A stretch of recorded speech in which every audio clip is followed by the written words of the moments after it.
Hi, I'm Jake. And I'm Tim, and we are back with these same Bibles because you all seem to really enjoy them. As we always do in each video with these, with a disclaimer, is there is added dialogue. And this added dialogue is based on ideas, principles, history, and possibilities, but may or may not have happened, most likely not. But the author makes that clear in the beginning. We still qualify these as Bibles because 95% of what is in here is straight from the Word of God. We've already done a video on this one, so you've already seen this, and we're going to move on to this. Obviously, we've been doing these for a while. There's a lot of dialogue in here and a lot of different details in here that we could go over and take weeks. But we marked some stuff, and one thing I wanted to point out is whenever there's a major transition, we've already talked about this in other videos, they emphasize it with a black page with a big notation on it that here's where we're headed, the exile. So this is when the people of Israel messed up, as they were prone to do, over and over and over again. Painful. Over again. It's like you're reading it and you're like, don't do it. And then they do it. And you know they're going to do it because you've already read it, but then you're still saying don't do it because you know what's going to happen. And it's made even worse because it starts in 1st and 2nd Kings and then continues rehashed in 1st and 2nd Chronicles. Yeah, it's like, we're going to have to go through this again. It's like God was like, hey, you know what? I'm going to create this thing. I'm going to call it the Bible, and then I'm going to give you the ups and downs of what you guys did wrong. And then rerun. Yeah, then make you relive it over and over again. So anyhow, the book of Daniel. The book of Daniel is fascinating because Daniel sees a lot of visions. Daniel is in an interesting time. It's when the Babylonian captivity takes over, and we'll go ahead and put this up so that the glare is not as much better. There you go. Perfect. But anyhow, with Daniel, one thing I like is he doesn't cut any corners with Daniel. Daniel is lengthy in this thing, so we're just going to kind of fly through it. And when we see something interesting, we're going to stop. That dude has 2 different color eyes. He's got like shark eyes. Yeah. So Babylon that dude's a predator. Yeah. Babylon's not a friendly place for the Jewish person. They're using him. What's he doing? Who is that? I don't know. The king himself. Well, it looks like it's the. Oh, he's some kind of minion for the king, run around giving the king's orders. Oh, is that the guy that Daniel was like, "Hey, feed us pulse," and then he's like, "No, if I feed you pulse, then your boys are going to be." And there's kind of an overview of Babylon. Their statues, which you can see is very much like Egypt. Humongous crowd. The pig, which is offensive, where God is telling him about the abomination that causes desolation. And even though it's a drawing, it still looks delicious. Yeah, so let's kind of just fly through this because there's just a few images I want you to see. There's Daniel sleeping, and he is awakened by a vision, or awakened by the king's vision, I believe.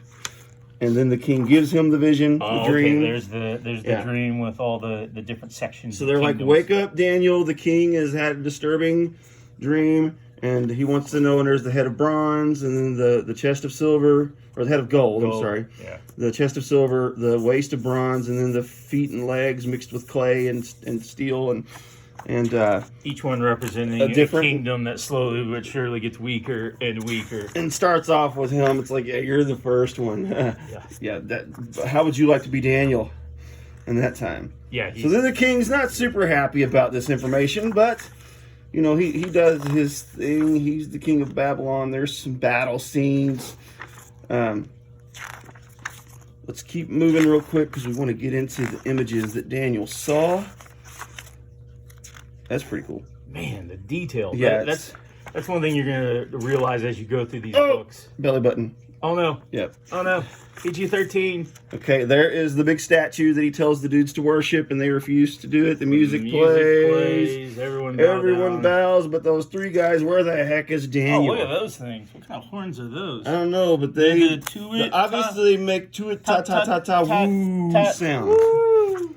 Yeah, so anyhow, they end up in trouble because they won't bow, but then they end up... There they are. There's 1, 2, 3, just making sure. There's the fiery furnace. Oh, that's... They get thrown in there.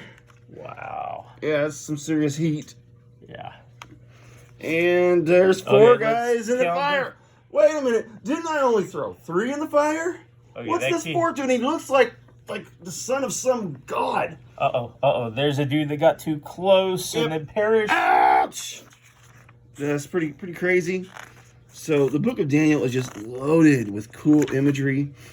Lots of dialogue. Okay, so now he's asleep again. Daniel, stop going to sleep. Weird things happen when you sleep. So then that's when... Wow. What is that? I believe that may be the angel that answered his vision. No, he's got some chains. What is this guy? I don't know. Well, he's not in chains. He's about to put something in chains. Yeah, that's some serious stuff there. Oh, lots of dialogue. We just don't have time to go over. Wait. Nebuchadnezzar eating grass. Yeah. In the field like a beast. Yeah. Wait, his hair turns into feathers, and there he is, getting his exercise. Oh, there goes the king again. Yep. Crazy. Oh, okay, that's nasty. Look at how gross he looks. Yeah. Those nails. Yeah. Talons. Yeah. And this really gives you a visual image of what happens. Is this Belshazzar, the writing on the wall? And I mean, it's just, he does not waste anything with there are many tekel. Upharsin. Your kingdom's about to be divided. I mean, Daniel is just loaded. I wanted you all to see this. I'm kind of flying through it simply because we don't have time. But there's just so much going on in Daniel. I mean, we are still in Daniel.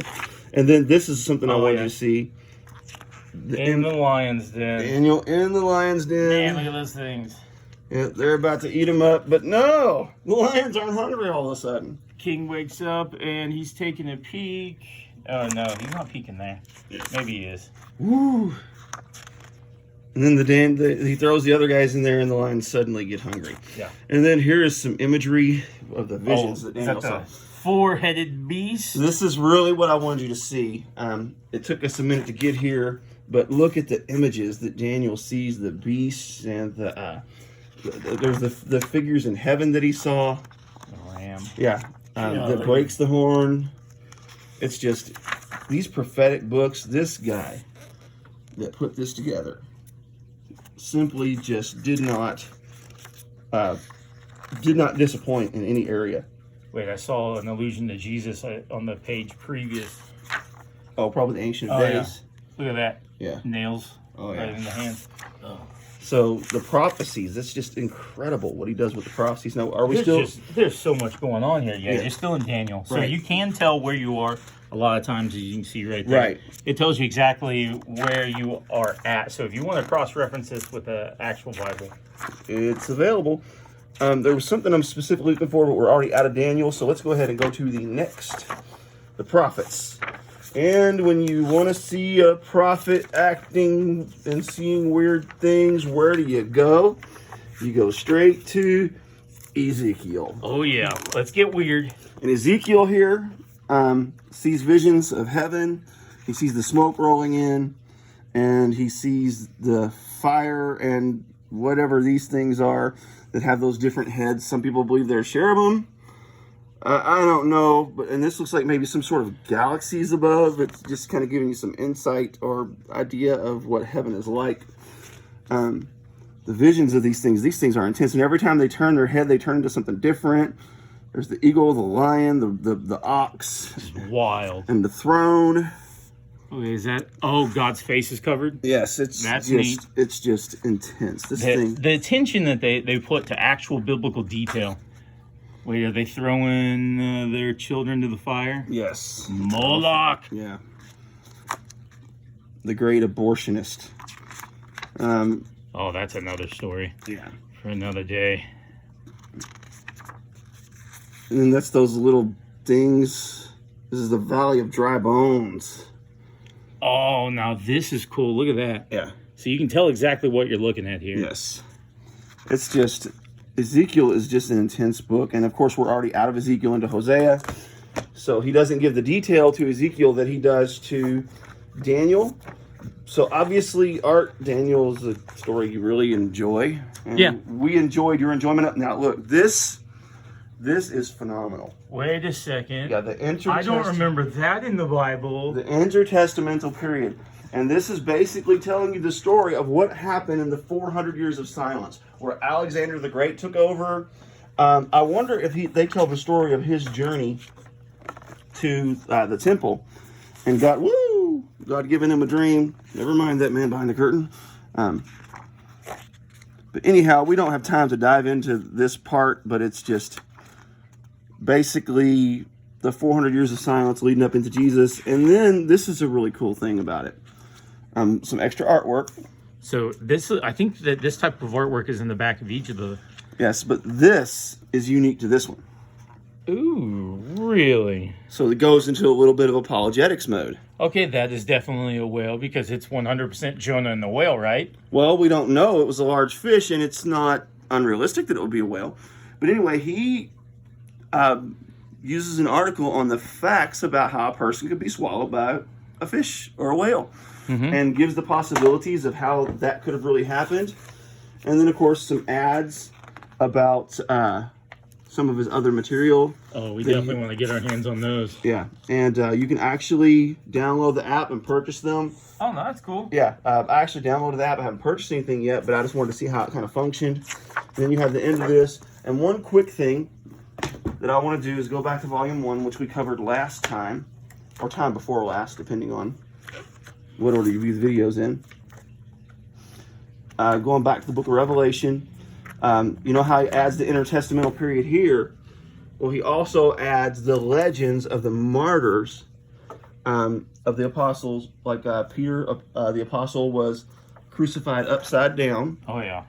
According to legend. Now, we don't know that this stuff happened, but it is at least likely. It's generally accepted as a historical fact. Right. Paul was beheaded. They tried to boil John in a pot of stew. Didn't work out so good. He kept living. Yeah. And then... that looks like a bad day. Yeah. That he survives it. But that's an interesting detail that they add to the martyrdom of Timothy. And then finally it starts kind of getting into the book of Revelation. And I think the reason that they add the martyrdom in there is because that's when all this bad stuff started happening to the church. Once John was exiled to the Isle of Patmos, that's when the persecutions of Nero and many of the Roman emperors began to increase. So there you have it. That's probably the last you're going to hear from these because we feel like that we have covered as much as possible. You should have plenty of information to know that these things are worth every bit of the $49.99 that Kingstone is asking for them. Art is an incredible dude. He has been extremely helpful in this process, and we're just really excited to be able to partner with him and help him get the word out on these Bibles. They translate them into multiple languages. He really has a heart for reaching the world, and currently they're translating them into languages that I think they're not even telling us which countries because they're persecuted nations. So kudos to you, sir, for making sure that this gospel message, the message of the Bible, gets out to the entire world. You want to support this guy. Buy these things and make sure that you're doing your part to help him get the message out. These are great Bibles. And I can't wait to actually sit down and read them all the way through. It's just been a phenomenal experience just reviewing them. Oh, yeah. And that's going to take significant amount of time because if you look through these as we quickly peruse through them, right. We're picking up small little details that we can't even talk about, right. That are mentioned in the Bible or something that would, like I noticed as you were going through certain areas in the epistles where Paul was in prison and it's showing right. him, as he's going about his days in jail.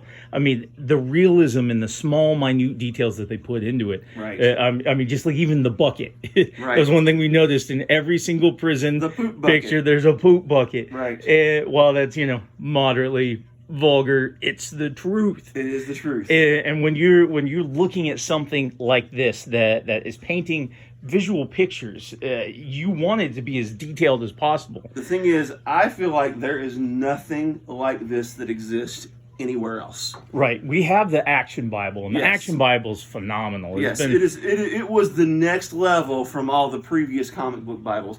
This thing is like you give the Action Bible a steroid shot. Right, because the Action Bible turns into the Hulk. Yeah, it's slightly smaller than one of these volumes. Yes. There's just not enough room in one book. The level of art in this thing, the Action Bible is phenomenal, but the level of art in this thing is unprecedented. It's really incredible. I've never seen anything even animated on this level. Right. On television, if they were to actually truly animate this stuff, it would be some of the best. It would be better than some of your Marvel cartoons and different. This thing is just, the Bible is just an awesome book. Right. And like as Christians, when we're dealing with media and materials in the past, we have not been actually given tools like this that are at this quality. I mean, Right. yeah, you get something, it's going to be crudely drawn. You remember all those Sunday school lessons Yes, when and you the were a little kid? dinky comic books that look like something out of the Sunday morning paper. Yeah. Yeah. They look like comic That strips. is not what this is. Obviously, it's just. I feel like we're just going on and on about it, but I cannot emphasize enough how amazing these things are, and Right. how I feel like every family that has kids needs one of these. And I'm telling you, I don't intend to let my kids touch these things. I like them too much. I am 46 years old and I love these things. They're probably designed for maybe a younger audience, but I love them myself. Just get them. Okay. Now, as a disclaimer, that was a huge sales pitch. We're not getting paid a dime to actually talk about No, these. this is how much we like these things. Yeah, no, we're not kidding. We love them. Yes. We love them. Right. So anyhow, life is always sweeter when you start off your day with a heaping helping of PT&J. Have a great day. God bless you. Bye. Later.